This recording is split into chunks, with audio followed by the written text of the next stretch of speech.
Hello students, today is the new day and I am here with new chapter of your English textbook, that is chapter number 12, Marco Polo.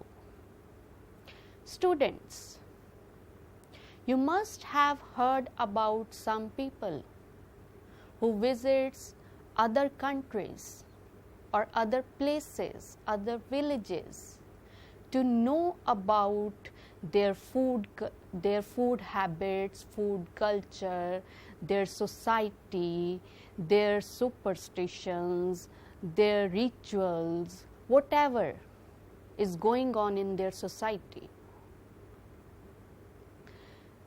Some of the people try to inculcate new things in other societies, and some try to collect the information about other people and distribute that information to all the people around the world. So, today we will read about Marco Polo, who was such an adventurous person. He wanted to explore other countries, and he did. So, let us read about Marco Polo in chapter 12 of your book. But before studying about him, look at his picture. This is the picture of Marco Polo. He was an explorer who gave us information about China. He loved the culture of China. So, let us read about him. This is the first part of your chapter. We will do the another part in the next class. So, before beginning the reading of the chapter, note down few words which you are going to read in the text and their meanings. Learning new words and their meanings in the given context. First, merchant. Merchant. It means trader. A merchant is a person who buys and sells large quantity of things. He exports or imports the things, right? Second, adventurer. Adventurer. This is a person who enjoys new experiences for excitement. Adventurer person does not want to collect the information. He goes to another places just for enjoyment. Third, explorer. Explorer. It means a person who travels to unknown places to get knowledge. An explorer is a person who travels to another places to get information about those places, right? Fourth, adventurous. Adventurous. It means to enjoy being in new situations. Fifth, caravan. Caravan. It means a vehicle that is pulled by a horse. A cart or vehicle that is pulled by a horse is called caravan. Sixth, voyage. Voyage. It means a long journey by ship or plane. Voyage is a long journey in which we travel through by a ship or a plane. Seventh, find out. Find out. It means to get some information. 8th, luxury. Luxury. It means enjoyment of expensive things. 9th, fascinated. Fascinated. It means impressed. 10th, grandness. Grandness. It means important and large in size. 11th, beyond. Beyond. It means more than something imagined. We think about something, but when we see that place or thing, we find that place more interesting than we have thought. So that is called beyond your thinking, right? And the last one is orangutans. Orangutans. These are a kind of an ape. It is a large ape. You can see in picture, right? It is a species of an ape. These are called orangutans. So, these are the words you are going to read in the text of your chapter. Now, let us read the text. Marco Polo Part 1. Marco Polo was a merchant and an adventurer. He travelled with his father and uncle from Venice, that is in Italy, to China. Marco Polo spent 17 years in China before returning to Venice. Let us read and learn more about this adventurous explorer. So, Marco Polo was a trader, merchant, and also an adventurer and an explorer. He was interested in knowing about new places. He travelled with his father and his uncle from Venice to China, and he spent 17 years in China before returning to his birthplace Venice. Let us read more about him.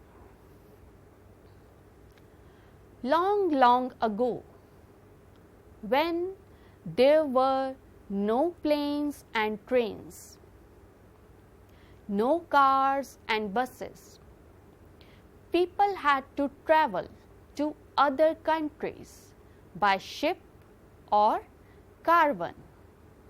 I have told you the meaning of caravan, a cart which is derived by a horse.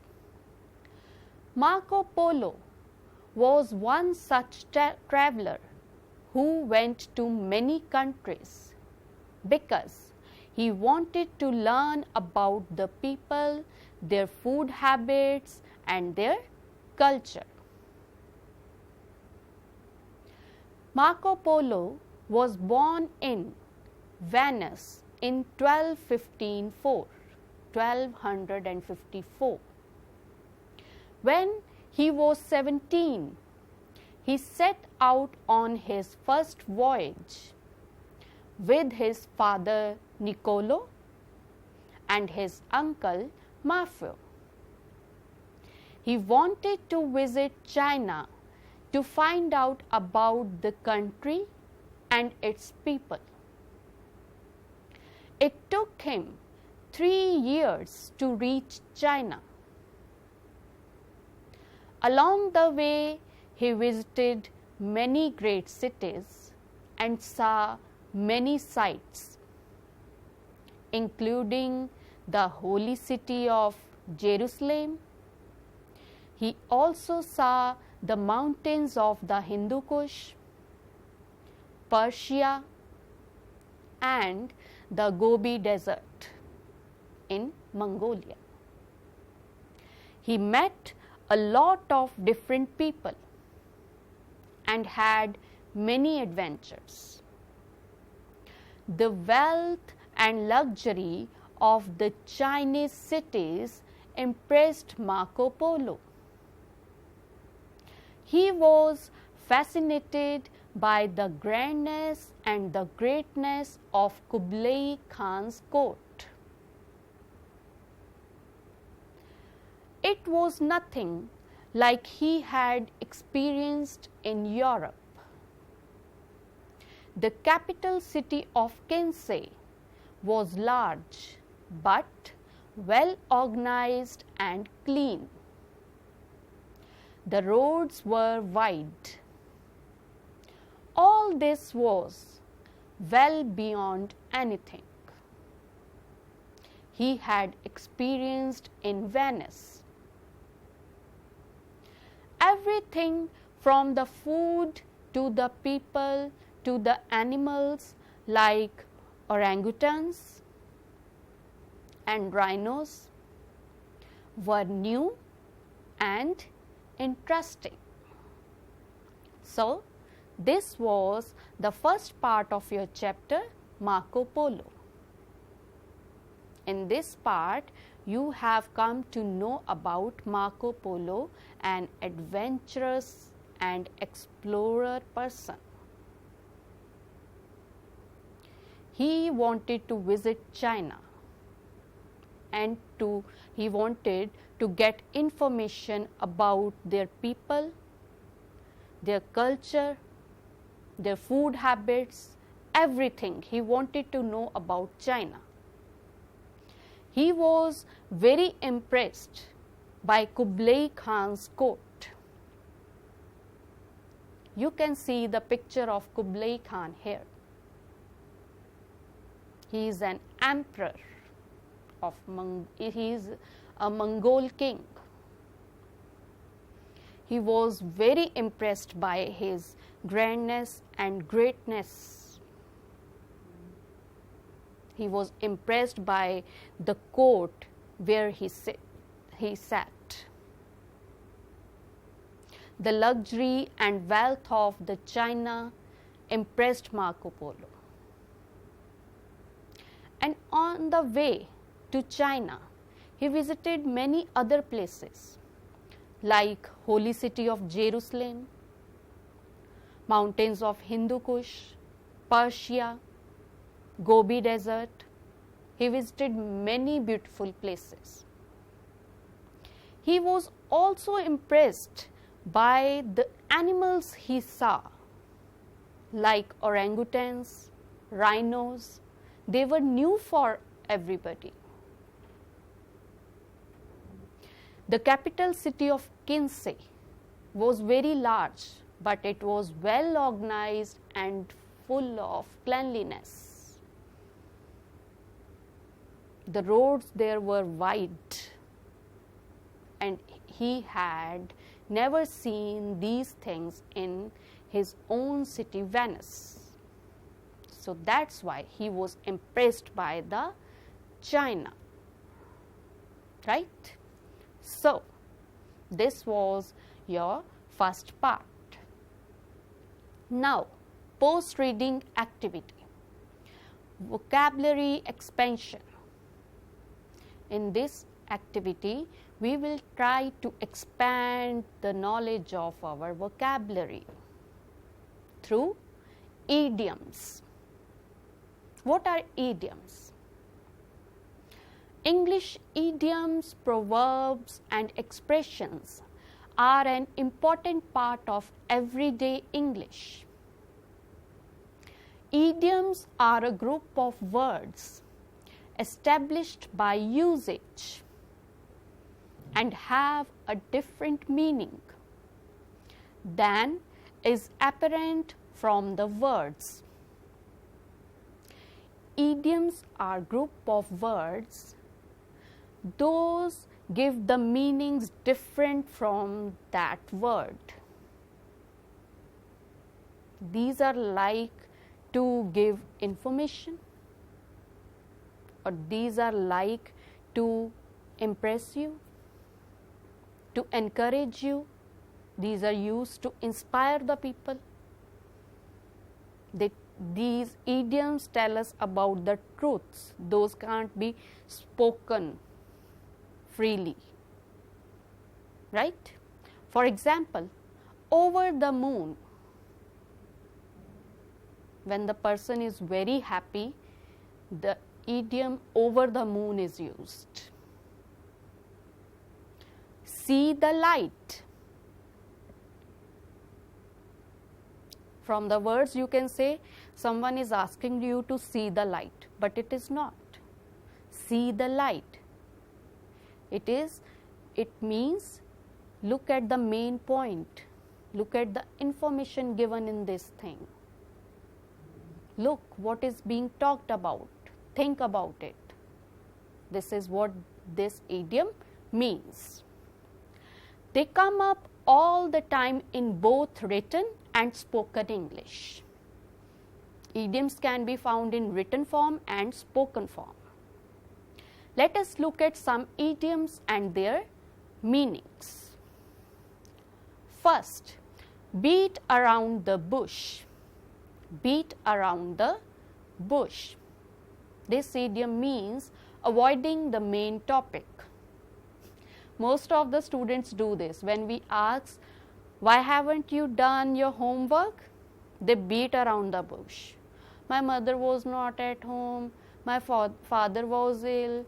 My sister was irritating me. They just beat around the bush. They don't come to the point, why haven't they done their homework, right? Second, every cloud has a silver lining. It means be positive. Even difficult times will lead to better days. Third, actions speak louder than words. And this idiom means people's intentions can be judged better by what they do than what they say. We can judge the people by their work, not what they say. Fourth, add insult to injury. It means to worsen an unfavorable situation. The condition is already bad and we put salt on that and it becomes more worse, right? The ball is in your court. It means it is up to you to take the next step or decision. The ball is in your court. Now you have to decide what to do. So, let us do an exercise or an activity related to these idioms we have read. Make sentences of the idioms you have studied. We have studied 5 idioms. We will make the sentences for these idioms. First, beat around the bush. What was its meaning?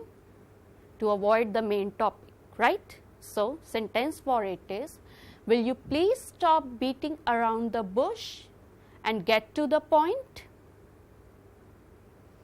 Second, every cloud has a silver lining. It means to be positive even in a bad situation.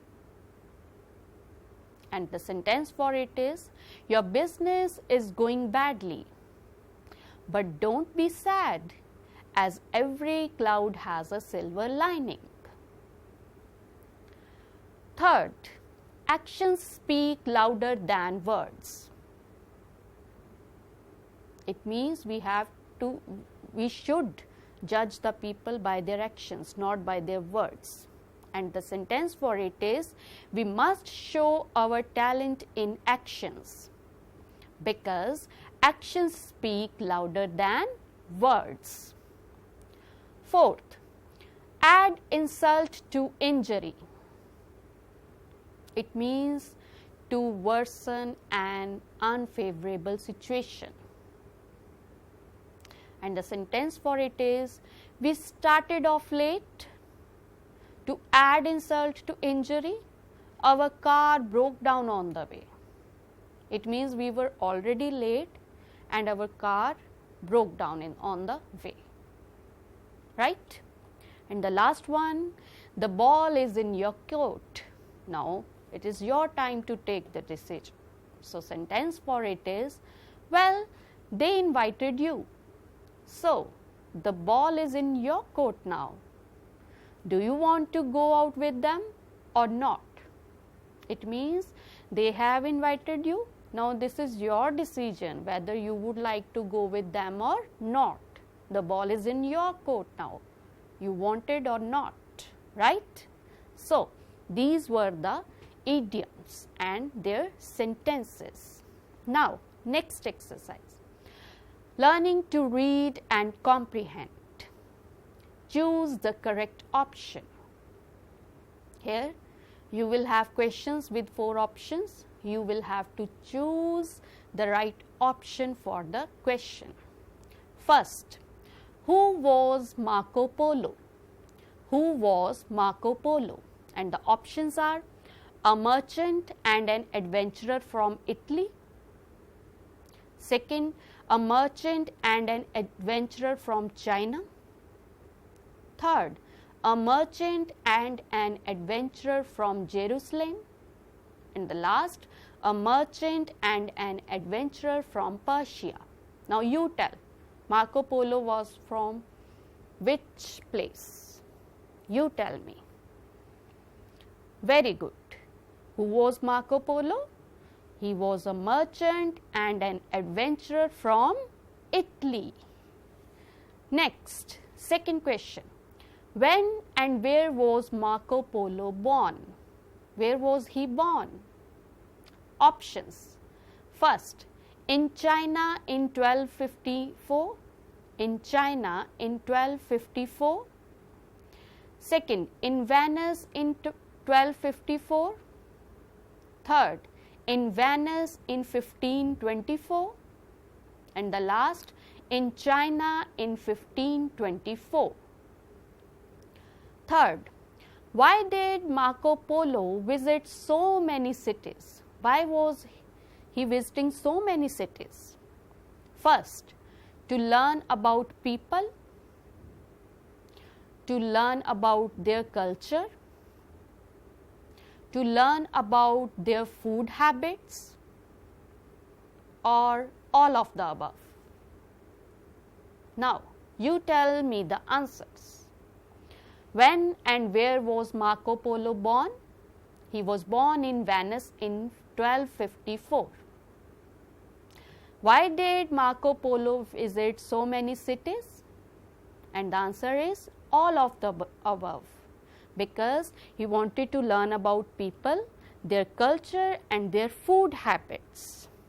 Fourth, who accompanied Marco Polo during his visits? Who was with Marco Polo? First, his father Mafo and uncle Niccolo. Second, his father Kublai Khan and uncle Niccolo. Third, his father Mafo and uncle Kublai Khan. And the last, his father Niccolo and uncle Mafo. You tell me, who was with him? Yes, his father Niccolo and uncle Mafo.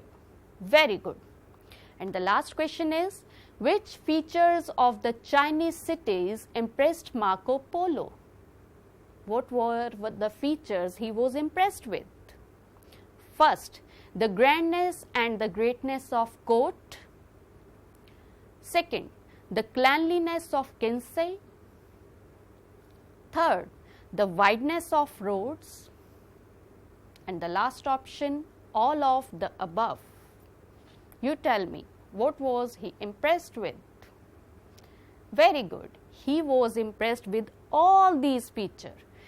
The grandness and the greatness of court, the cleanliness of Kinsey, capital city, the wideness of roads. Very good. So, this was your chapter, first part of your chapter, Marco Polo. Now, home assignment. Learning to write.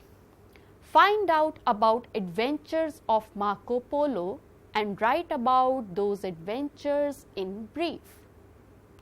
Try to find out about more adventurous things Marco Polo has done or the places he has found, and write about these adventures in brief, in short, right? So, this was your chapter. This PPT is prepared and presented by Chavi, English Mistress in Government Middle School, Ballakala, Block Murinda, District Roopnagar. This is an initiative taken by Department of School Education, Punjab. Thank you. Have a nice day.